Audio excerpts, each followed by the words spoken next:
Z Ewangelii według Świętego Jana. W czasie Ostatniej Wieczerzy Jezus, podniósłszy oczy ku niebu, rzekł: Ojcze, nadeszła godzina. Otocz swego Syna chwałą, aby Syn Ciebie nią otoczył i aby mocą władzy udzielonej Mu przez Ciebie nad każdym człowiekiem dał życie wieczne wszystkim tym, których Mu dałeś. A to jest życie wieczne, aby znali Ciebie, jedynego prawdziwego Boga oraz Tego, którego posłałeś, Jezusa Chrystusa. Ja Ciebie otoczyłem chwałą na ziemi przez to, że wypełniłem dzieło, które mi dałeś do wykonania. A teraz Ty, Ojcze, otocz mnie u siebie tą chwałą, którą miałem u Ciebie wpierw, zanim świat powstał. Objawiłem imię Twoje ludziom, których mi dałeś ze świata. Twoimi byli i Ty mi ich dałeś, a oni zachowali słowo Twoje. Teraz poznali, że wszystko, cokolwiek mi dałeś, pochodzi od Ciebie. Słowa bowiem, które mi powierzyłeś, im przekazałem, a oni je przyjęli i prawdziwie poznali, że od Ciebie wyszedłem, oraz uwierzyli, że Ty mnie posłałeś. Ja za nimi proszę.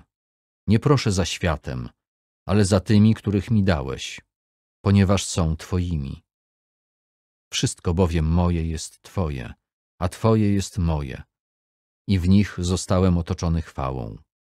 Już nie jestem na świecie, ale oni są jeszcze na świecie, a ja idę do Ciebie.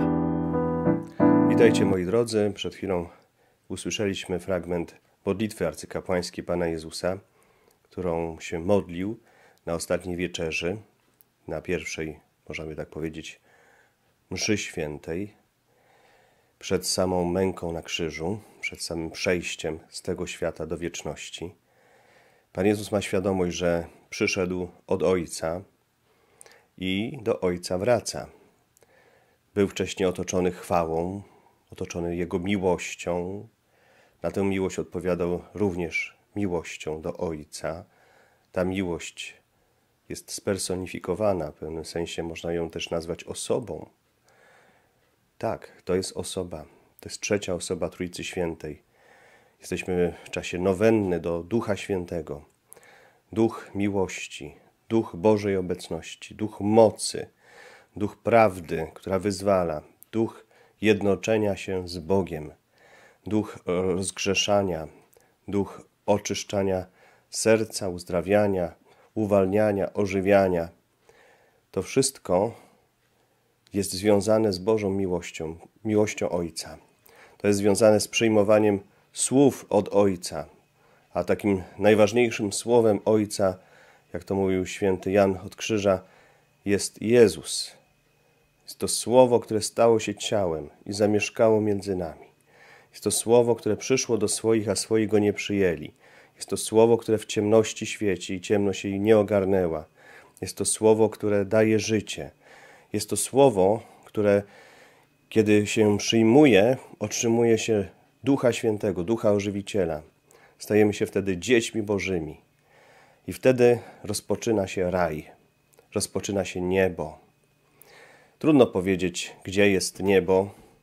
Raczej można powiedzieć, z kim jest niebo. Z kim, kiedy przebywamy, wtedy staje się niebo. Co to znaczy w Biblii znać? Adam, kiedy poznał Ewę, to poczęła. Tak jest napisane. Poznać to znaczy pokochać, otoczyć miłością. Maryja, kiedy została otoczona Duchem Świętym, miłością Ojca, kiedy zgodziła się na Słowo Boże, poczęła Syna jednorodzonego, Syna Bożego. Stała się Matką Boga, stała się szczęśliwa. I dlatego mówimy: zdrowaś Maryjo, po rosyjsku szczęśliwa Maryja, po grecku haire Maria, ke charitomene, czyli pełna łaski. Haire to też, można by powiedzieć, taki rodzaj pozdrowienia, który mówi o obdarowaniu, o napełnieniu Bożą miłością, szczęściem. Człowiek, który jest w obecności i w obecności takiej wielkiej miłości jest szczęśliwy. Na tym właśnie polega niebo. Piekło właśnie polega na tym, że żyje w jakiejś nienawiści, jakiejś złości. Ktoś go odrzuca, nie chce, wręcz w sercu zabija i ten człowiek ciągle w tym umieraniu żyje i to jest właśnie piekło. Dzisiaj Pan Jezus zaprasza nas do tego, żebyśmy nie opierali naszego życia na ludziach, bo często możemy się, i tak najczęściej, to oparcie na człowieku kończy się nieszczęściem, a nawet czasem to już na ziemi piekłem. Dlatego Pan Jezus mówi, żeby odkryć prawdziwe podstawy naszego życia. To życie, które się nie skończy, które się rozpocznie tutaj na ziemi, ale rozwinie się w pełni w niebie. Oparcie na Bogu. Psalm 118, 8 werset.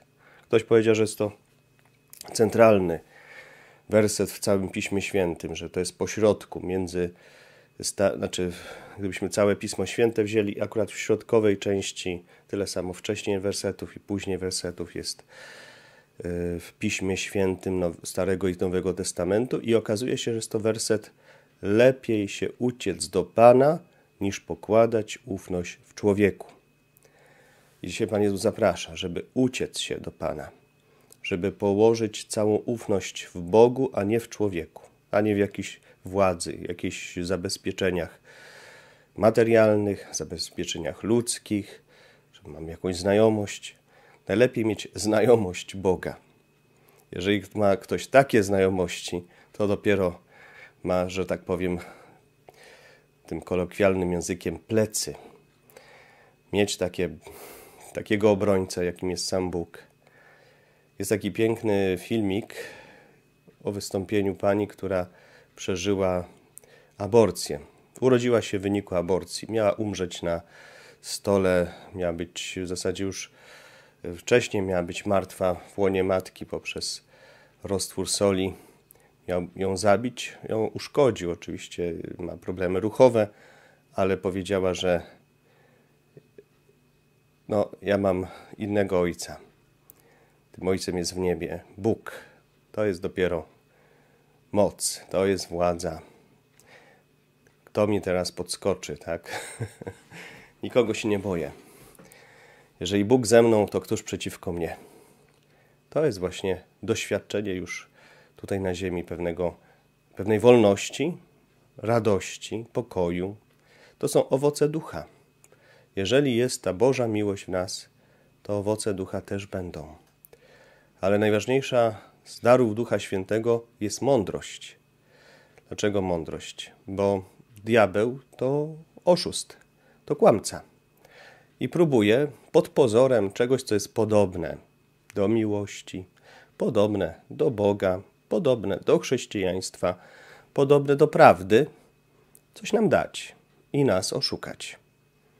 Jak to jeden z biskupów powiedział, najgorsze to kłamstwo, on powiedział tak, najgorsza morda to ta, która jest najbardziej podobna do prawdziwej. Tak, bo można się oszukać. Myślę, że to on, a to jest sobowtór, oszust, podobny, ale to nie on. I dlatego tak ważne jest, żeby rozpoznać dzięki Kościołowi, dzięki świętym, dzięki Maryi, możemy rozpoznać, gdzie jest prawdziwy Chrystus. Jak mamy czytać i prawdziwie rozumieć, przyjmować do serca Słowo Boga. Żeby się nie dać oszukać.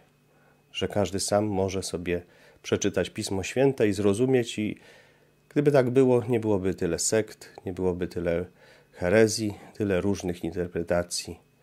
Dlatego tak ważne jest, żeby poznać prawdziwego Jezusa Chrystusa w prawdziwym Kościele, a przez to spotkać prawdziwego Boga Ojca, który da prawdziwego Ducha Świętego i nie będziemy tylko mieli jakieś przejawy dziwnych stanów świadomości, ale będziemy rzeczywiście szli drogą świętości. Ale mi się zrymowało.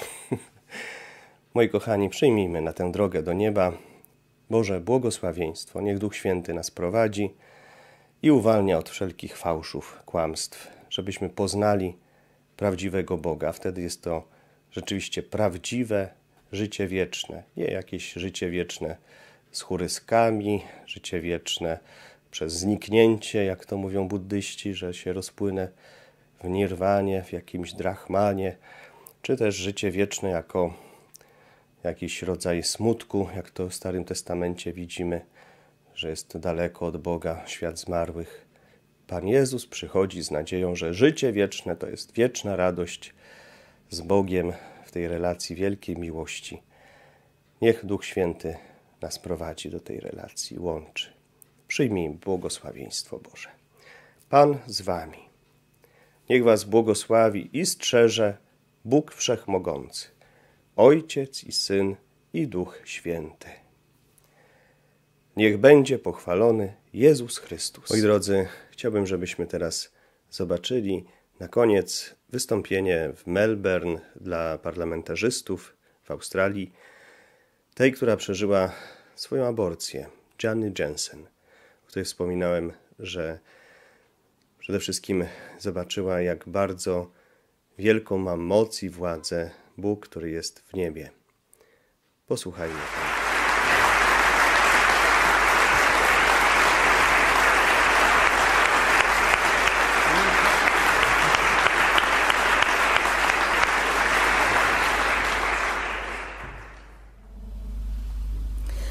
I'm adopted, and my biological mother was 17, and so was my biological father.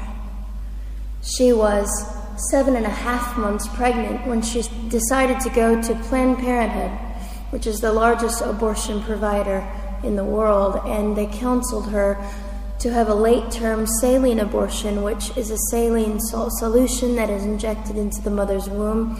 The baby gulps that solution, it burns the baby inside and out, and then she is to deliver a dead baby within 24 hours. And to everyone's great shock and surprise, I didn't arrive dead but alive on April the 6th, 1977 in a Los Angeles County abortion clinic. What's fantastic about this, about the perfect timing of my arrival, is that the abortionist was not on duty yet. So he wasn't even given the opportunity to continue on with his plan for my life, which was death. And I know that I am in a government building, and a beautiful one it is, and I love your country as well as my own. But I know in the age that we live in, it is not at all politically correct to say the name of Jesus Christ in places like this. To bring him into these sorts of meetings, because his name can make people so terribly uncomfortable. But I didn't survive so I could make everyone comfortable. I survived so I could stir things up a bit. And I have a great time doing it.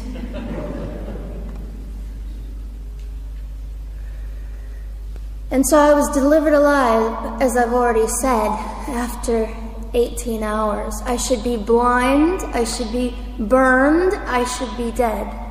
And yet I'm not. You know what is fantastic vindication is the fact that the abortionist had to sign my birth certificate. So I know who he is. And it also says, for any skeptic listening, on my medical records, born during saline abortion. Ha! They didn't win. I've done some research on the man that performed the abortion on me. And his clinics are the largest chain of clinics in the United States of America, and they gross $70 million a year. I read a quote from him at some point several years ago, and he said, "I have aborted over 1 million babies, and I consider it my passion." I tell you these things because, listen, ladies and gentlemen, we are in an interesting battle, whether we realize it or not, in this world. It is a battle between life and death. What side are you on?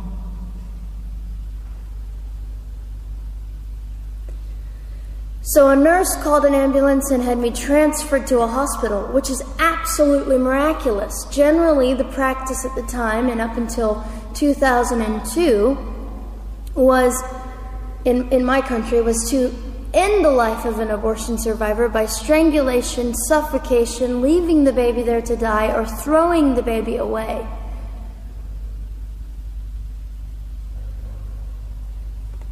But on August the 5th, 2002, my extraordinary President Bush signed into law the Born Alive Infants Protection Act to prevent that from occurring anymore.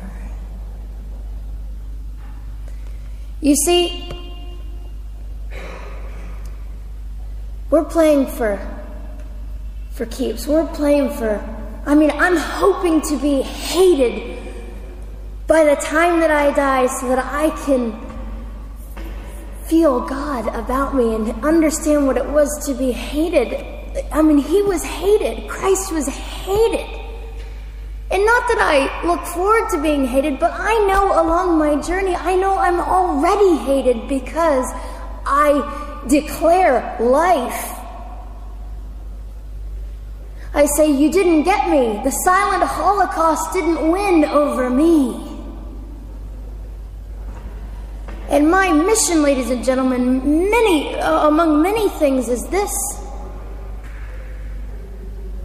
to infuse humanity into a debate that we have just compartmentalized and set on a shelf and said it is an issue.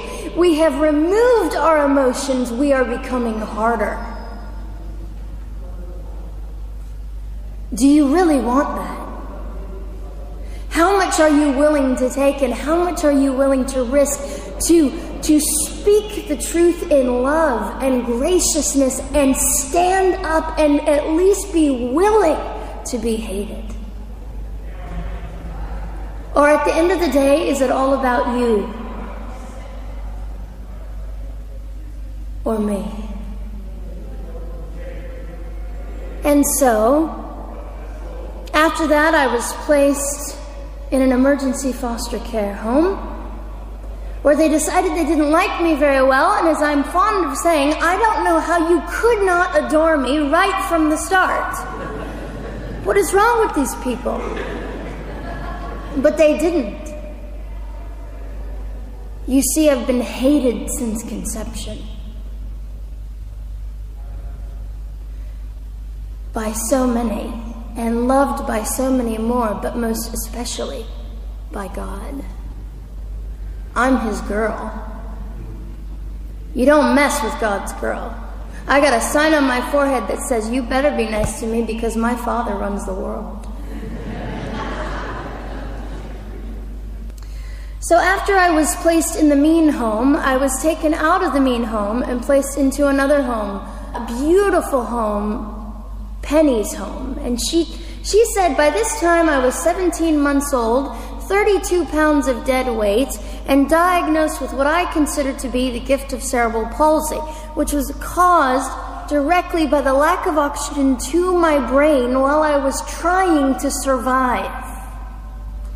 Now, I am just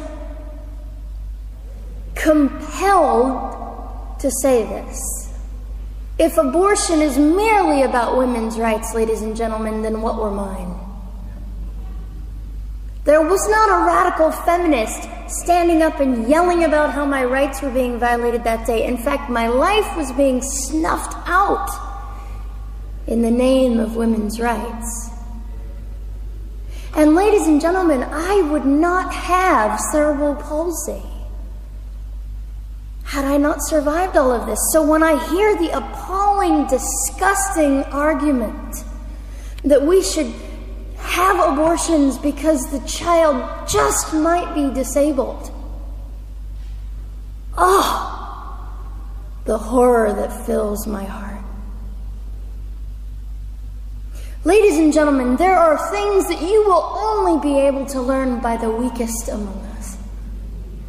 And when you snuff them out, you are the one that loses. The Lord looks after them, but you are the one that will suffer forever. And what arrogance, what absolute arrogance. And it has been an argument for so long in this human place that we live, that the stronger should dominate the weaker, should determine who lives or dies. The arrogance of that. Don't you realize that you cannot make your own heart beat? Don't you realize that all the power that you think you possess, you really possess none of it? It is the mercy of God that sustains you, even when you hate him.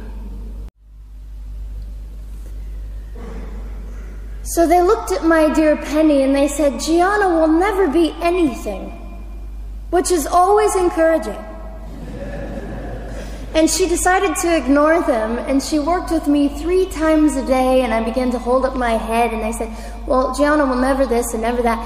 Long story shorter, I was walking by the age of 3.5 with a walker and leg braces, and I stand up here today with a mild little limp and without a walker and leg braces. I fall gracefully sometimes and very ungracefully at other times, depending on the situation, but I consider it all for the glory of God. You see, ladies and gentlemen, I am weaker than most of you, but this is my sermon. And what a small price to pay to be able to blaze through the world as I do and offer hope. And I think in our misunderstanding of the way things work, we misunderstand how beautiful suffering can be. I don't willingly sign up for it, but when it comes, we forget. We forget that God is in control, and God has a way of making the most miserable thing beautiful.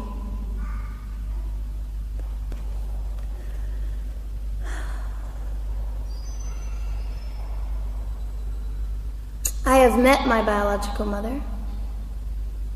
I have forgiven my biological mother. I am a Christian.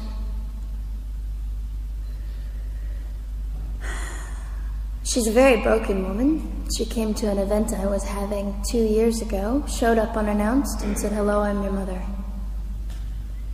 And it was a very difficult day. And yet, while I was enduring all of this, you'll probably think I'm silly, but I was sitting there and I was thinking, I don't belong to you. I belong to Christ. I'm his girl, and I'm a princess. So no matter what you say, in all your anger and brokenness and rage, it's not mine to keep. It's not mine to carry, and I won't. I was saying all this inside. So, ladies and gentlemen, you have an opportunity. But for just a brief moment, I would like to speak directly to the men in this room and do something that is never done. Men, you are made for greatness.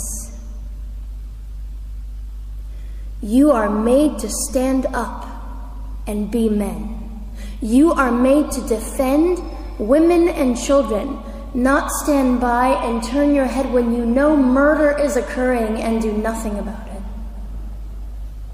You are not made to use women and leave us alone.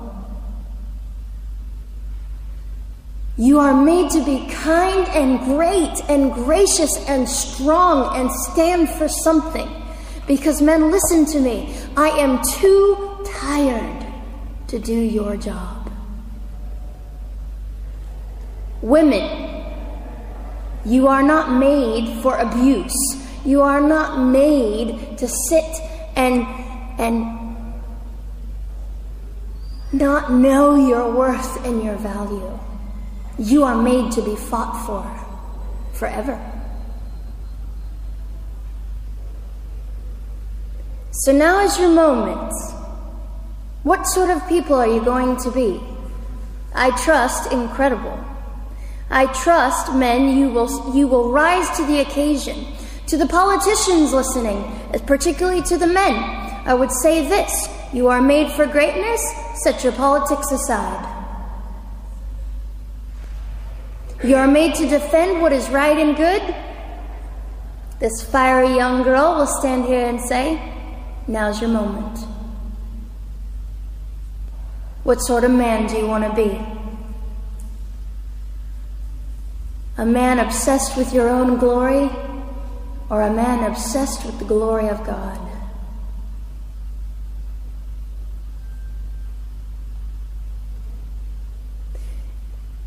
It's time to take a stand, Victoria.